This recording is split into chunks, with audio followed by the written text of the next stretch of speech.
Three.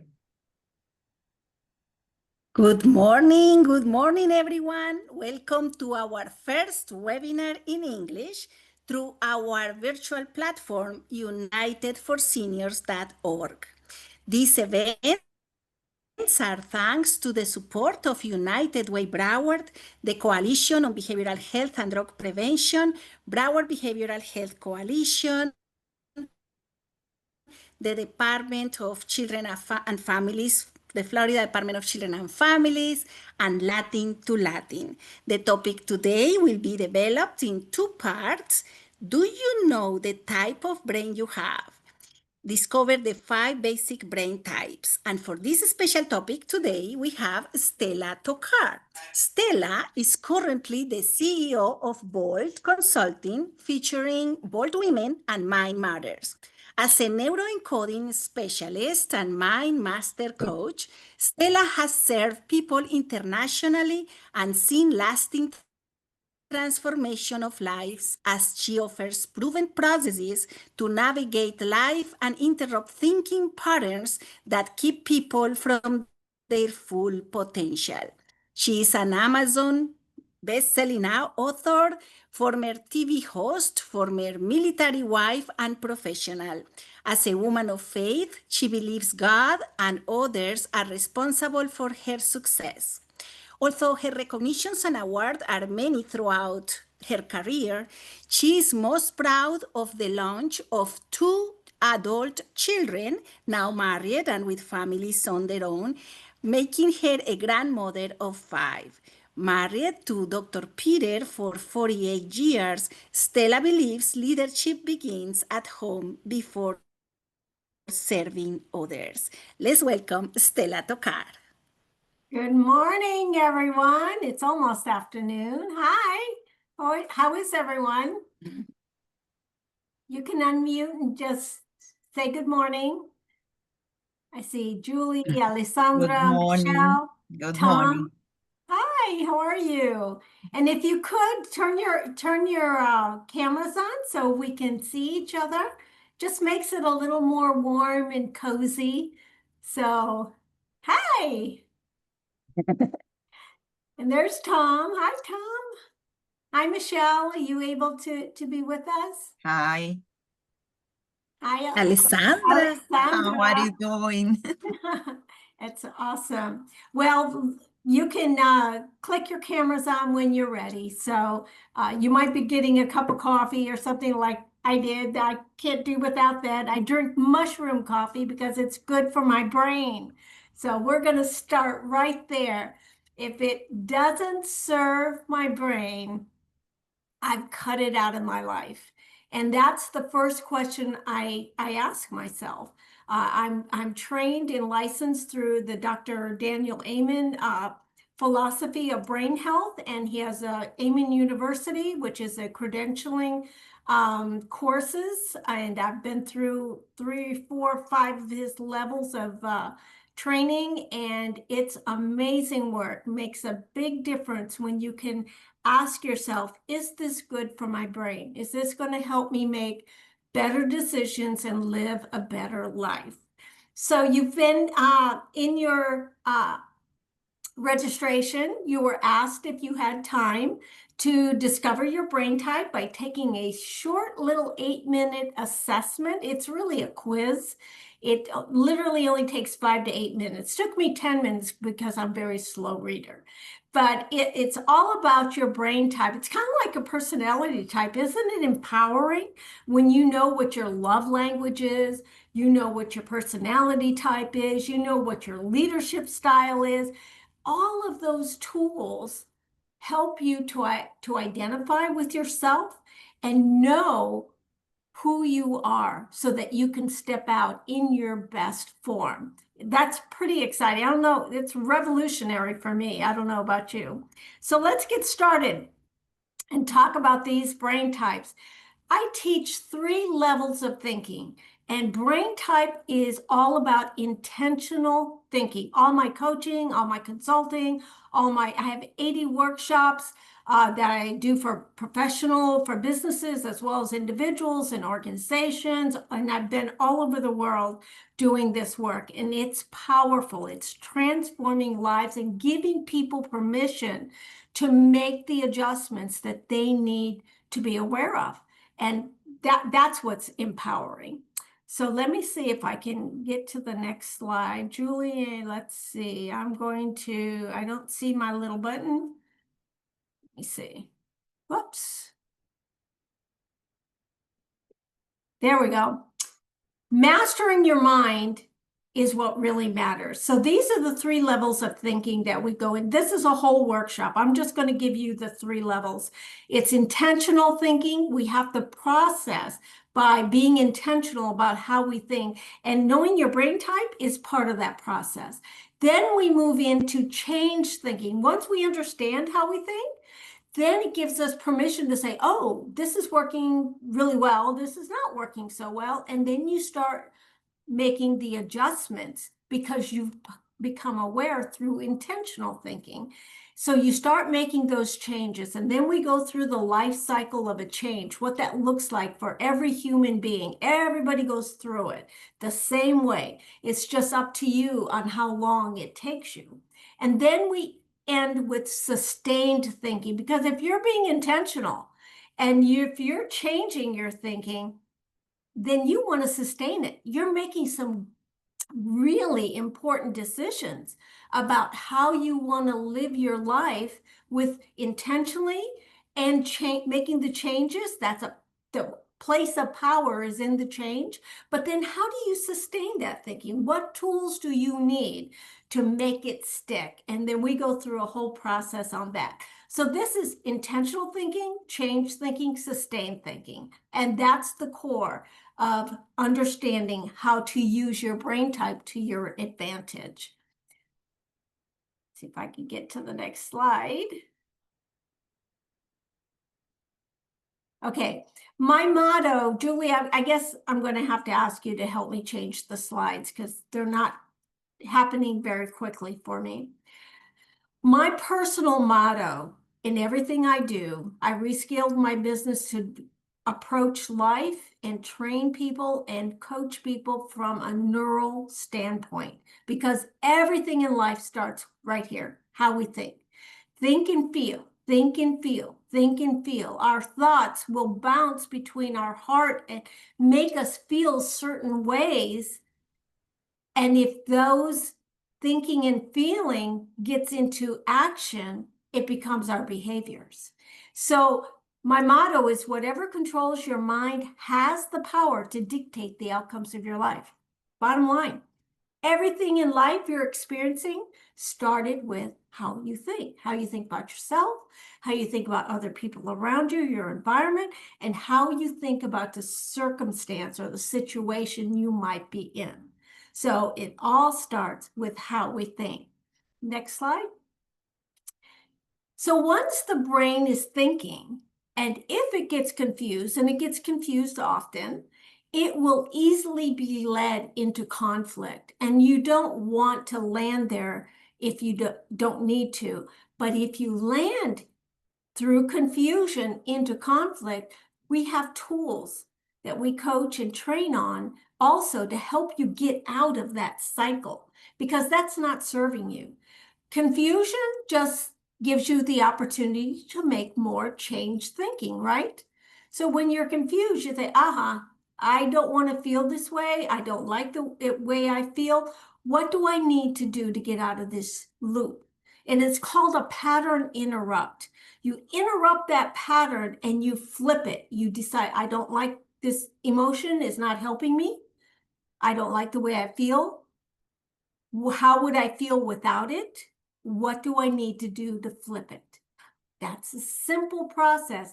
It's hard to sustain. Intentional and change thinking happen through that pattern interrupt, but where people fall off the wagon is sustained thinking, doing it day after day after day to create a new default, a new way of thinking, it takes sustainability. And it's up to us to use the tools to make it stick. So remember, you can get confused easily, and that will lead to conflict. So you want to kill the monster while it's in confusion rather than letting it get to conflict.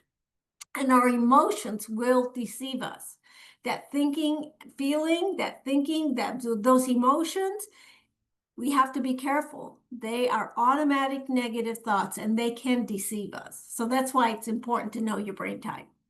Next slide.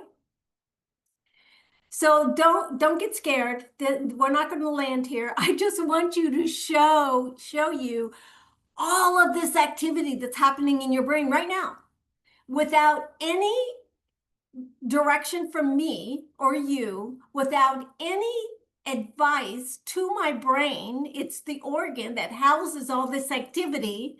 It's not my mind. The mind is different than the brain. This is what the brain does. All this activity is happening right now without any of our control. It's just neurologically happening. That's how God made the brain to function. It's there to protect us. It will always go to the negative to protect us. So it's important that we understand this process so we can capture, again, in the confused state rather than getting into conflict. So all of this is happening. This is where parietal lobe, where our eyesight and our balance is, our limbic system, which is, I circled the limbic and the prefrontal cortex because these are our two core areas that we're going to talk a little bit about. But all of this is happening all at the same time without any direction from us. That's a little scary to think that I'm not even thinking about this. We have 70,000 thoughts a day, 70,000. And 90% of those thoughts are repetitive. We're not having new thoughts. On the majority of the time, we're either reflecting positively or we're ruminating on something. I should have said this. I should have done this. Why did I do that? So 90%. So that means 10% of our thinking for the day, 70,000 thoughts, are new thoughts, maybe things that will take us to the next level. Okay, next slide. But this is how the brain works. You saw all that going on, but this is how the brain loves to be, loves systems. It loves patterns. And once a thought goes in through the limbic system in the back, it likes to move it to where it needs to go to help us process it, whether it goes into memory, whether it goes into prefrontal cortex to help us analyze and make good decisions. So it likes to move it around. But if there's a spot in your brain that's unhealthy or broken, it can't get beyond that. And they get stuck. That's why we have addictions. That's why we have people ruminating. That's why we have anxiety. We think of things over, or we forecast things to put us into fear or flight, fight or flight. And it doesn't know what to do with it. And it gets stuck. And the brain needs all of its parts to make good decisions and to have quality of life. And that's, again, why your brain type is so important. So emotions are an experience. They're not your identity. They don't define who you are. You're not stuck with the brain you have. The tools that we teach, the pattern interrupts, the coaching that we do in this field help you stay in your authenticity and process the emotions out. So Dr. Amen has these 4 circles of life: social, spiritual, psychological, and biological. You know, we're not one-dimensional beings. We're multi-dimensional. So that's why we started the Faith-Based Advisory Council, because having a spiritual conversation with somebody over mental health is not necessarily serving them the best. it might be serving them, but they might have some physical things going on. They might have some psychological things. It might be genetics. It might be inherent things. It might be things that they're allowing in through social media. There's a lot of things going on. We're human beings. And so we are multidimensional. It's important to get checked out if you're having some difficulty and you need to seek someone. Make sure that you're looking at all of these aspects of life. Next slide. Julie, can we play this?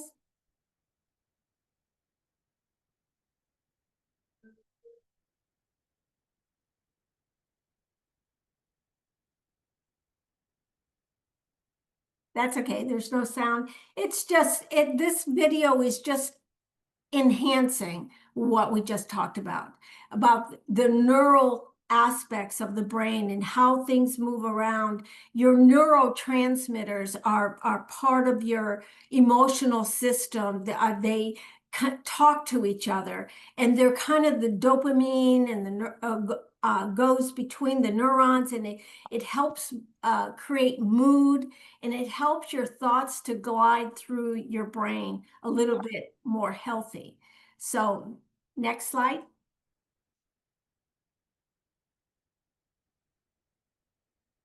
So this is what the video was talking about. Dopamine, serotonin, oxytocin. These are all hormones that help your thoughts glide and creates move.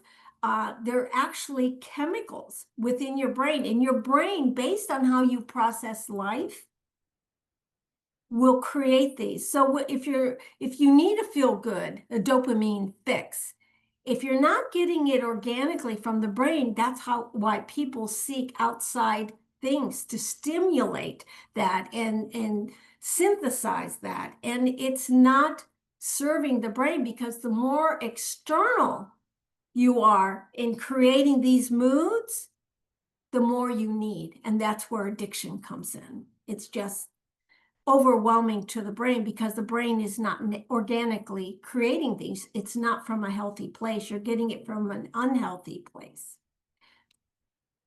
So here are the 5 basic brain types, and this is where we'll land for the day. Now, this session will identify the 5, but guess what? There are 16 different brain types, not just 5. These are the 5 basics. So at the next session, next Friday, we're going to recap on these 5, and then we're going to move into the 6 through 16 and what those look like. But for today, we're just going to concentrate on the 5, because this is the core. So brain food, supplements, exercise, movement, your social interaction, all of these things lend to the health of your brain. Your brain needs all those things, and it needs it in the quantity and quality that your particular brain type needs to be healthy. So when you take the assessment, an email is sent to you, and in that email, it has your brain type, it has a little description, it has the supplements that serve this brain type typically, it has food ideas, things that you should eat, not eat for this particular brain type. It has activity suggestions. It gives you a whole measure of opportunity to know your brain type a little bit more and what makes your brain happy in that particular brain type. That's really important, because what makes it unhappy and what makes it happy, it's important information for you to know, right? So here they are. These are the 5, and like next week, like I said, we'll dig a little bit deeper into these, and then we'll go into the others as well. So SPECT is when it says SPECT findings, that is a brain scan. And the brain scan measures the function of your brain. Dr. Amen did not invent it, but he made it popular in psychiatric work. His first 20 years of practice, he's been doing this 45 years, he was a laughingstock in his industry. But he said, why are we not looking at the organ that we're treating? We're the only profession that treats the symptoms. A cardiologist wouldn't do that. I wouldn't say, Stella, how do you think your valves are working today? Do you think they've been functioning over the past year since I last saw you? Are they opening and closing well and in rhythm? And no, he's not going. He's going to look at my heart and tell me how it's functioning. And that's what Dr. Amen did. He made the SPECT as a tool, a common tool to look at the brain's function. The CT scan, MRI will measure the physicality of the brain, but the SPECT scan measures how it's processing, how it's working. So we find SPECT scans. Oh, go back, Julie. We're going to spend some time on this. Then we see the attributes of the brain, and then we see the things that make each type happy and what makes it unhappy. So it just makes sense. Has everybody taken the assessment? Just unmute and tell me what numbers you are. Number 1 here. Number 1, Angela? I'm number Number one one. as well. And you're not, I'm not surprised, Tom. Julie, were you able to take the quiz? Yes, I am one too. Oh my goodness, I'm surrounded by balanced people. That's why we get along so well. Alessandra, did you have a chance or no?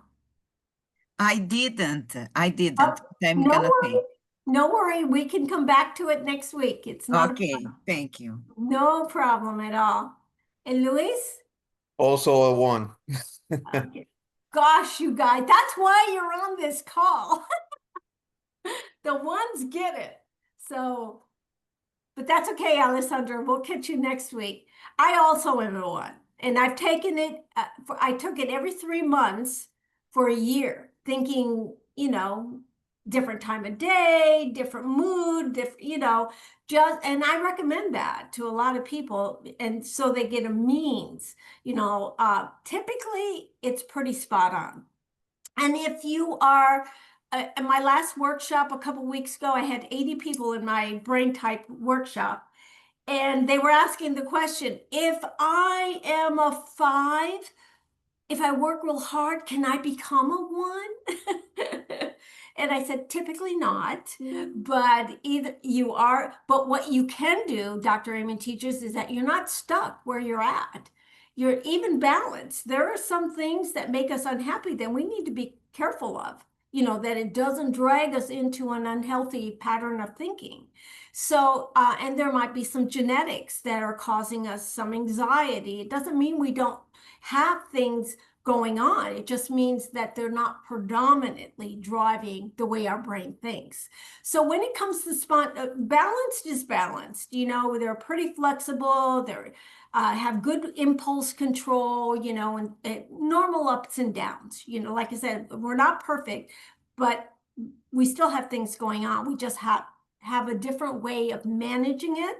And it's called spiritual intelligence. It has nothing to do with religion, but it's spiritual intelligence is really understanding who you are, understanding your emotions and what drives them, and you catch it pretty quick. And that's what makes you balanced.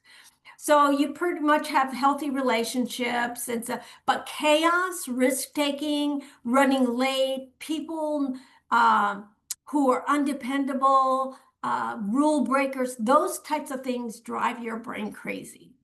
So when you get to spontaneous, that means the frontal lobes don't work hard enough. It's sleepy here. The frontal lobes are your executive center where your decision making is made.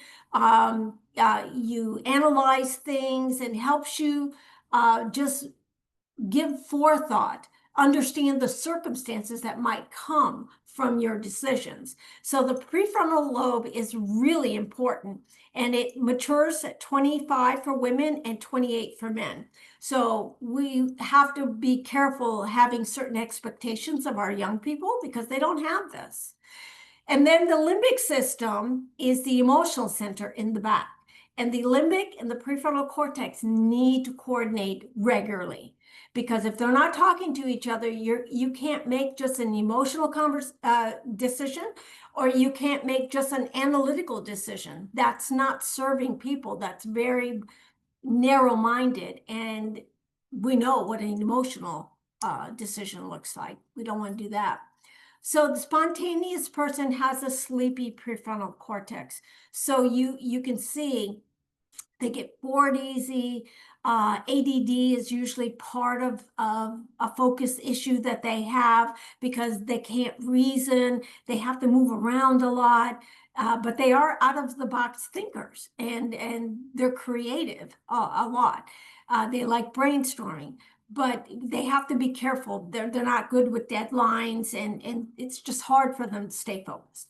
Persistent, the prefrontal lobes work too hard. It's overactive. So everything's done from an analytical perspective and very little emotion. So they tend to be people we think of, oh, that guy doesn't have a heart, or that woman has no clue, how people feel, or, so we see them as just analytical machines, just no emotion at all. And they don't like failure.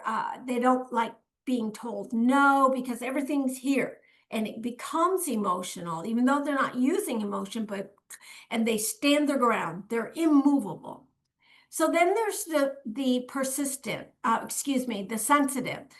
The emotional center, the limbic system, is overactive. Everything hurts their feelings. They have a lot of negative thoughts because they think people are talking about them, or they just think, oh, I should have done it this way. And they go down a rabbit hole because they're so emotional. The emotional center of their brain is driving all their activity. And then we have the cautious person. Anxiety center works overtime. Oh, way too hard. And so they're anxious about everything. So then they become cautious about everything. And they don't like to make decisions because chaos confuses them, and it hurts them, and they worry about it. They worry about how people think, worry about what they say, worry about how I'm raising my kids, they worry about everything because the anxiety is driving who they are. They like calm environments that makes them happy. They like being organized and in control, but they find it hard to be in control, and things get very chaotic very quickly. So that's just a glimpse of all 5 of them. And what we'll do next week, we'll kind of recap, go a little bit deeper in some of the happy and unhappy areas of these types, but we'll quickly move into 6 through 16, because what you're going to find is 6 through 16 are combinations of this. Like my husband is a number 8. Number 8 is 2, 3, 4, and 5 all combined. Wow. So now you know who Dr. Pete is a number 8, and there's a lot going. He's had his SPECT scan. There's a lot. And so, but knowing that and working with that, the two of us, I'm balanced, and he's a number 8. So you can see he felt very guilty that the rest of our family, grandchildren and children, have some genetics out of Dr. Pete's brain. And so for the longest time, for almost a year, he said he felt guilty. He said, oh, my family's having problems because it's my fault, because I have a balanced brain. And we had to change that way he thinks. You see, all of those brain types together were driving him down a rabbit hole. And so together we have organized and recaptured the essence of the opportunity we have now with our family to make a generational impact, to meet with them. I'm spending their inheritance now on having all 12 of them SPECT scanned. And so we're halfway through. Six of them have had their SPECT scan. We have 5 more to go. And they range from age 5 all the way, my grandkids, to 21, and then my kids as well, 45 and 48, and their spouses have all had SPECT, and it is telling them a story that is going to show up for generations to come of people that I will never meet, but it will make an impact on how they look and help their grandchildren and their great-grandchildren and so on and so forth. So you see the power of this. When it's genetic, or even if it's self-imposed by environment, it's important to identify it so that you can get a hold of it and you can go through the process of intentional thinking, change thinking, and sustained thinking. It's very possible. Make sense? Any comments to this point?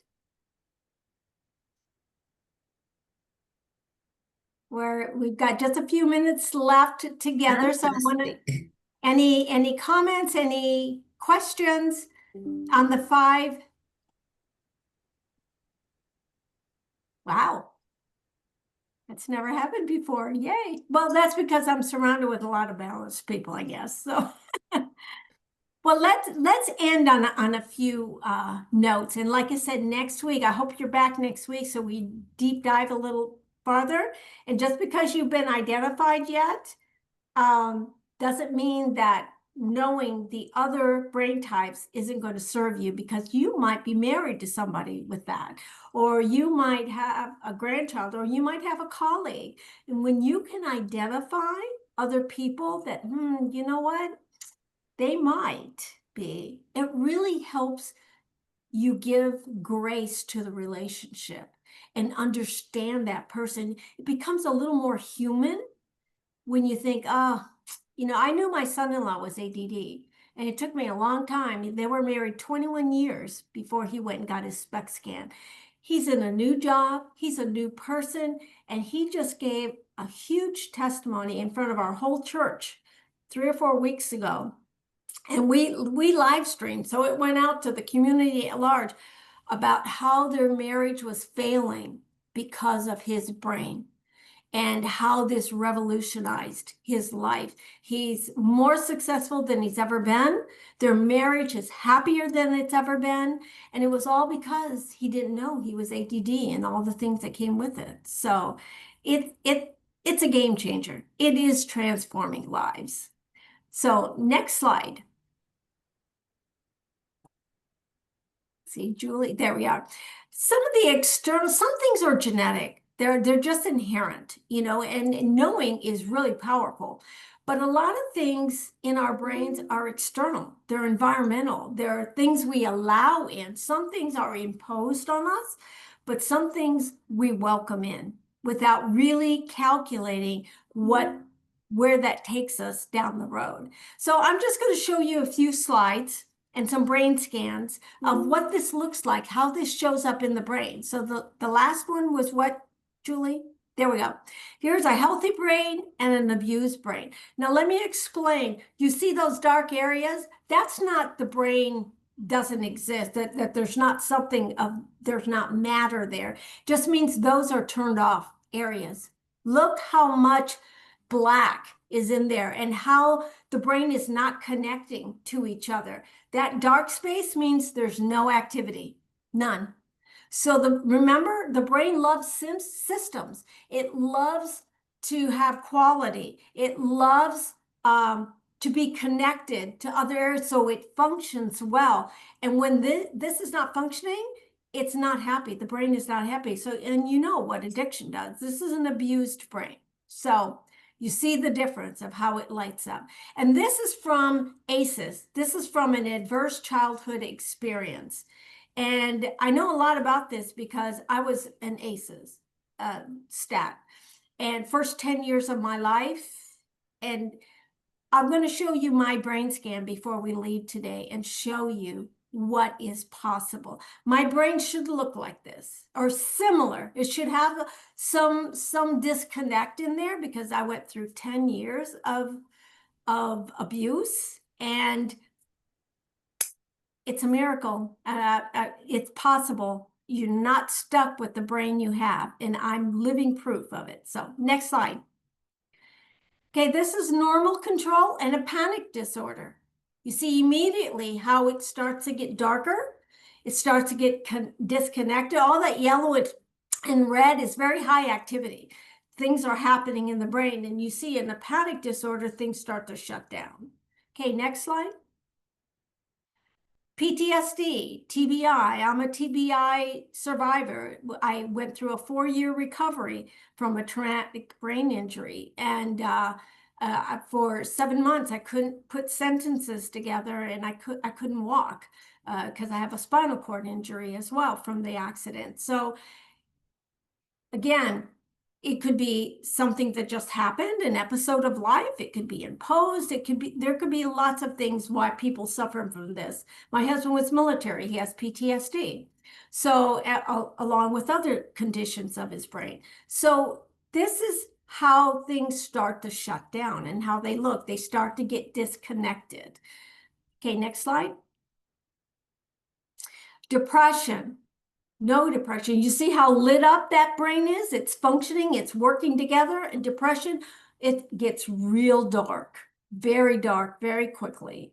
ADHD and a normal brain. This is called a ring of fire. That means ADHD is all over the place. I mean, my grandson, who's 10, is ADHD and Asperger's, and he has the ring of fire where every day it's different for him. You know, something else is going on. So you have one thing happening one day and the next day it's something else. Drugs, as you know, is a real deterrent. Okay, next slide. So gratitude changes everything. This is the brain on gratitude. When you're grateful, when you can find the positive, even no matter what your circumstance, when you can find the positive, this is what your brain does. You start feeling hate or discourse or unhappy. You know, through my first 10 years of my abuse, I just did this organically. This is called spiritual intelligence, understanding what you need emotionally and showing up for yourself. I was 5, 6, 7 years old. I went out into the woods on our farm. I built myself what I called a fort. And that was my escape place. So once I was violated or beat, I would escape there. I'd go to my animals, horses. We raised horses, so they were my best friends, and I'd go to my fort. And I would tell myself out loud, say, God, this is not my life. I'm going to find a new way to live, and you're going to show it to me. I believe that. And so I was trying to pattern interrupt. I didn't know what it was called back then. And I was finding something to be grateful for. I was looking forward to something, to that shift. And that's what gratitude can do. It can pattern interrupt anything that's happening in your life, but you have to be intentional. This is the intentional thinking part. Gratitude changes everything because it's a pattern interrupt. Next slide. That pattern interrupt will make a huge difference. Next slide. It's called neuroplasticity. This is the brain all by itself. We're not telling it to do this. It reinvents itself. When we make the changes we need to in our emotions, in our environment, wherever that adjustment needs to be, when we're intentional about making the change, the neuroplasticity then becomes in our control. Otherwise, the brain is doing it all by itself. And if we leave it do its own thing, it'll always go negative to protect us. We have the ability and responsibility to take advantage of that neural process. It's going to reinvent itself anyways. Why shouldn't I be involved in that, right? Then I have more control. Remember, whatever controls your mind has the power to dictate the outcomes of your life. And this is where you can have control. You can see here, the brain rewires itself. You see in one, let's see, I'm trying to think if it's your right as well. On the right, it's very connected. It's very filled in. Dr. Amen calls this a fat brain. Your brain is mostly fat. So you want to be a fathead. You want everything to be connected. And on the left, you see the gaps, how wide they are. They're starting to disconnect.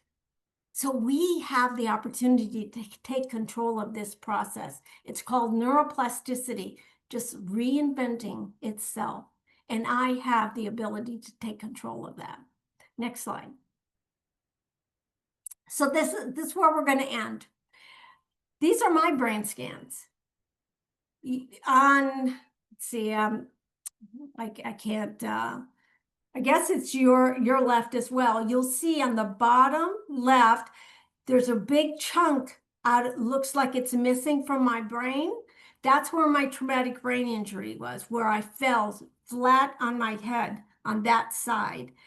And then on the other one, you see where it's starting, and you see there's hardly any divots in my brain.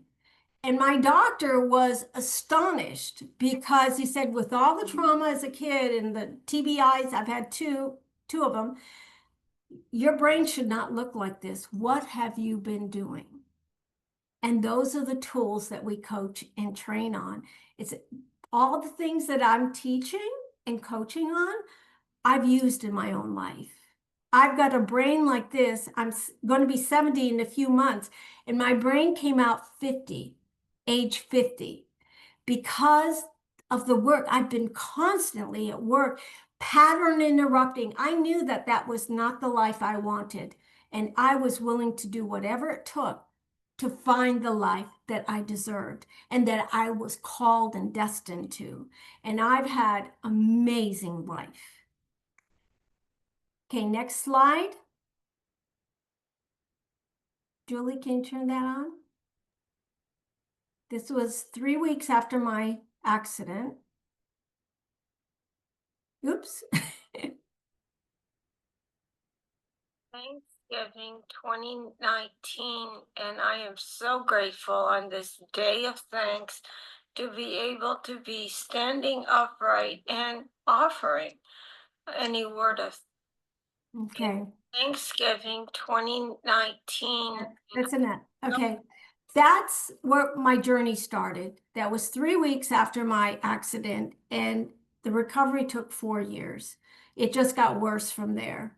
I was talking that day, but went into a 7-month period where I could put sentences together. My traumatic brain injury got worse, just caused all kinds of things. My spinal cord injury was painful beyond measure. And I didn't know if I'd ever walk or talk again. And I was okay with that. Because however I showed up in life after this, I was ready for it. I knew my life had more to offer. And it didn't matter if I did it sitting down or standing up. It didn't matter to me. And see, that's what we need to develop, is that resilience to take any episode of our life and use it to our ability. That's why your brain type is so important, to know how you think, how you process. So next slide. So this is where we'll land. Mind matters. Whatever controls your mind has the power to dictate the outcomes of your life. You need to start asking yourself these questions. I think because, and journal. Journaling, speaking it out loud, manifesting it, praying over it, well, however you process, is important that you actually just go through the process. I feel, and you need to identify that. I believe. Your values drive your decision-making process, not just your brain, how you feel about life, what you believe about. See, I believed there was something more and better for me, and I got it. I got it. I'm a very blessed person. And I will. You want to take action. You want to think.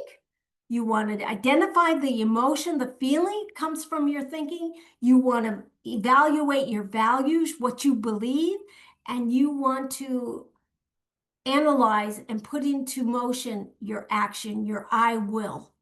I will do this. And even if it's just one thing in each of those, it's important that you process through that. So next slide, Julie.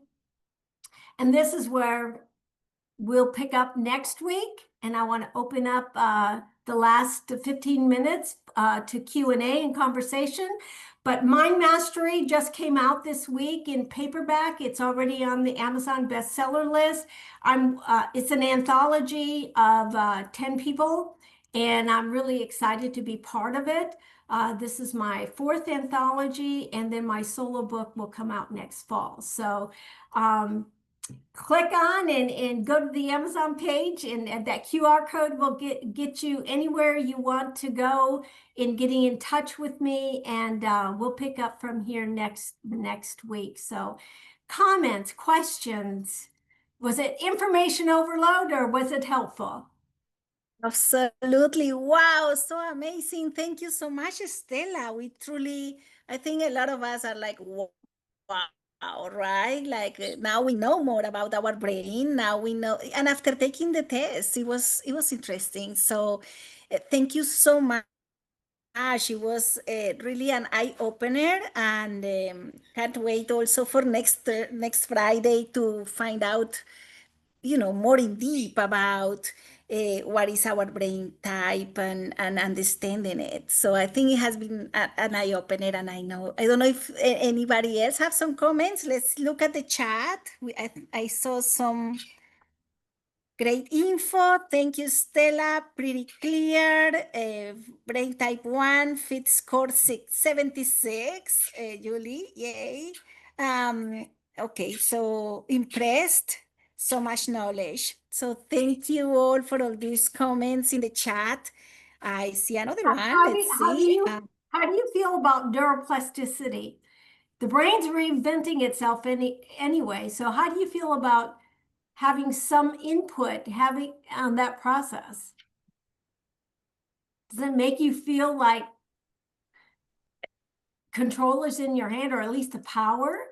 Absolutely, absolutely. I think that is very important, because sometimes, because of the everyday activities, everything that we do, we forget that we are in control, and sometimes we just let all those thoughts run our lives, and I think it's very important to make sure that we learn how to keep controlling our minds and our brains and our thoughts, and why am I feeling this way, why am I thinking this way, why am I so negative today?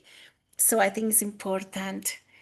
Okay, Luis is saying, yes, the brain is very resilient. Julie is saying, agree with Angela. We forget we actually have the control of our mind. Thank you. And wow, thank you, Stella, for giving us all these tools.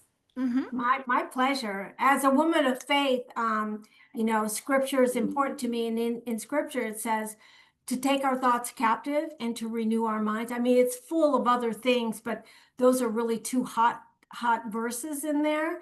And I'm thinking, you know what? If God said, take my thoughts captive, and the brain is already has the ability, the physical ability. Remember, the brain is the organ. The mind of every one of us has a mind and a brain. The mind is how we process life, how we process those thoughts. And where they go in our brain is up to us. If we're not processing them healthy, it's not going to happen. It's going to be healthy, unhealthy behaviors. So I'm thinking, if he's giving us the ability, then I have the responsibility to do something with it. So you have that opportunity, that power just in the palm of your hand to take advantage to create intentional change and sustained thinking. Absolutely. And that's exactly what we always talk at United Way Broward in our events to our youth. We always talk about the importance of, like paying attention to our thoughts. And then if they are very negative, act on them, because it's very important to grow the positive in our lives, in our communities, in our schools, in our churches. Grow the positive. Find the beauty, find the good things that are happening. And I think that's very important, to be intentional on that. So yeah, wow. I taught a class on fear for women veterans last Saturday in Bonita Springs, and our world is so full of fear right now. I mean, it always has been, but I mean, it is skyrocketing, and how we process that is really key to how we live in this world. And so all those emotions are automatic negative thoughts, and we have the ability. There's Dr. Amen has a youth and a child's program that's called Brain Thrive, and teaching them how to manage their emotions at that age is really paramount, so that they can live more productively and with more confidence about how they can manage themselves with all this stuff going on. And when we remember that our young people don't have a prefrontal cortex, they don't have that decision, that analytical center to help them. They need us. They don't think they need us, but they do. They need us to help navigate that. So parents, when I teach that in parenting classes, they go, oh, I never thought about it that way. I said, you're having expectations that they can't fulfill. And then the kids, I said, look, this explains your behavior. It does not excuse it. So now you need to do something about it. Absolutely. It was beautiful when you talk about gratitude, how gratitude changes everything. So and what you were saying also, that negative thinking shuts down healthy brain functions. So instead of like trying to judge them for their actions to our Right. grandchildren, just let's think about the brain a little and just understand what is going on and how we better can manage those behaviors. Mhm. And we have to change our narrative with our young people. We cannot, they're not adults. They're just not. So we have to change how we communicate with them. And talk about gratitude. I have a little gratitude journal I keep. I bought this at Five Below store. I bought like 50 of them. So I gave them to people I love. And it's just a daily little journal. I try to find one thing at the end of every day to be grateful for. I try to do it in the morning. I don't always get to it, but by the end of the day, I try just one thing. And that's all you have to do. Even if it's once a week, it will set you up to create a new default, to interrupt those patterns of negativity and put you into more, okay, yeah, I know that that's happening right now. And you might be writing your gratitude through tears, and that's okay. You're processing. Your body needs it. Your brain needs that. And it washes it out of your system, even through tears. And then what you have then is a journal where you can go back on a really bad day and say, oh gosh, look at everything I wrote that day to be grateful for. Or on a very great day, and you think, well, gosh, I'm repeating the same thing over again. Let me look through this and see what else I was grateful for. I mean, it serves you in every way. My husband and I share this once a week with each other. We pick out our favorite gratitude for the week and we share. Beautiful. And I love the journaling. My grandma actually used to, put everything in her diary.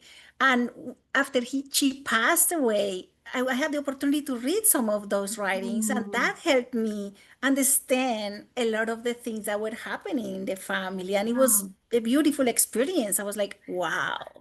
So I think journaling is very important for you, for ourselves, and also even for our, family and the next generations.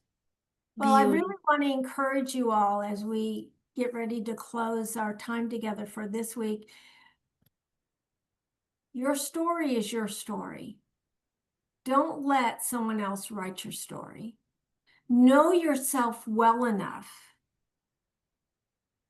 to want to make a difference for yourself. When one of my mentors says, physician, heal thyself. And then you can pour out to others. You can't pour from an empty vessel. The more you understand yourself, look, I had to go through a lot of baggage, lots of baggage. Even though that physical abuse stopped at 10 for me, from 10 to 17, I had to figure out my life. I had a lot of stuff to work through. And so by the time I left high school at 17, I was good. I was good. I did the work and I showed up for myself. And so, you're in charge of your story. The neuroplasticity is going to happen anyway. You might as well be involved in the process. Write your own story. Know who you are. Show up and be confident that you can make a difference for yourself first, and then who knows, generationally or for community, it'll make a difference. I guarantee it. Remember, Wow. intentional thinking, change thinking, sustained thinking. Wow, beautiful, beautiful, Stella. And also want to invite our everybody that is here today and the ones that are going to be watching this, the recordings,